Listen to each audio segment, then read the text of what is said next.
Residents go to jail for a good cause. Plus, band camp is underway at Troy University. Stay tuned. Trojan Vision Nightly News starts now.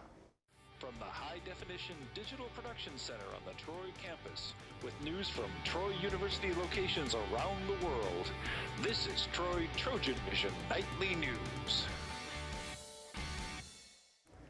Hello and welcome to Troy Trojan Vision Nightly News for Tuesday, June 17th, 2014. I'm Khadijah Swarber. And I'm Angel Norris. Thank you for joining us this evening. A number of people from the Troy community were locked up this morning and desperately looking for bail money. Their crime? Caring about the fight against muscular dystrophy. Chantel Calhoun explains. On Tuesday, the Bill Jackson Chevrolet car dealership hosted its Troy Executive Lockup in order to raise funds for muscular dystrophy. Christy Cruz explains more. So it is the lockup. They are, quote, locked up in jail here at Bill Jackson Chevrolet. Right. So it's probably the best jail you could be in Troy. But they are here serving an hour sentence with us, raising their bail of $2,400 to help those families per person. Cruz says that some of the professionals serving time today are doing all that they can to raise money. They have not met their bail total yet, and so they are working to meet their bail total through phone calls, pledges, emails, any last-minute efforts. They are our jailbirds, and they are in jail. Chantel Calhoun, Troy Trojan Vision News. If you are interested in helping out the MDA but missed out on today's event, you can visit their website at mda.org. Troy University's Sound of the South is known for their quality performance of its college-age musicians, but this week some slightly younger musicians are learning to follow in the Sound of the South's marching footsteps. Xavier Harris has the story. Tuesday afternoon, Troy University's Long School of Music welcomed many high school students over the Southeast region. The Sound of the South held its annual leadership camp where nearly 400 8th through 12th graders had the chance to better their technique skills through percussionist, dance, and flag. This is a summer music camp for high school kids. Most of them are from around the Southeast, Georgia, Florida, and Alabama. There's actually one girl from Tennessee, and I'm teaching the color guard portion of that camp.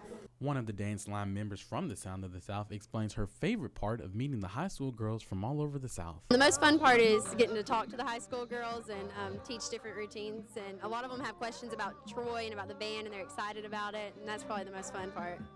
Even though the summer camp is for the fun and experience, some students may admit that some things here may be a little too difficult. The most difficult thing for me yesterday was working with Miss Candace on feature troller routines. That was really the most difficult thing, and it really tested me on my technique and experience.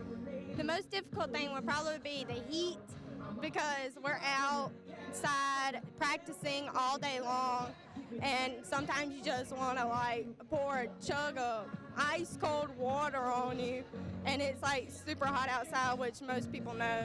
Participating in the leadership camp, one student explains that it really influenced her decision to attend Troy University once she graduates. I figured that the Troy University majorettes, they were really fun, and I thought they weren't really that technical on the field, but once I got to meet them, they really do know a lot of cool tricks, and that really made me want to join Troy University and be in their bands. The high school students may not have it all together with the counts, but once the music plays, they're ready for action.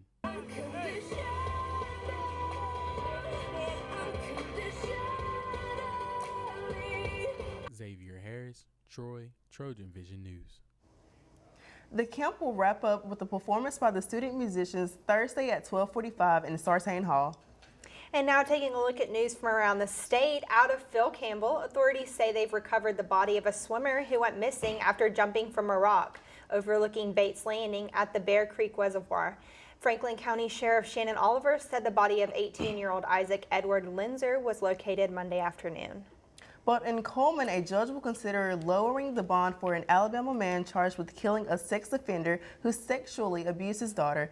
Coleman County Circuit Judge Gregory Nicholas has scheduled a hearing Thursday to consider a request to reset a bail for the man. In Tuscaloosa, authorities say no oil was spilled in the derailment of a train carrying petroleum through Tuscaloosa. 7 tankers were among the rail cars that went off the tracks on Monday afternoon in the Bull area.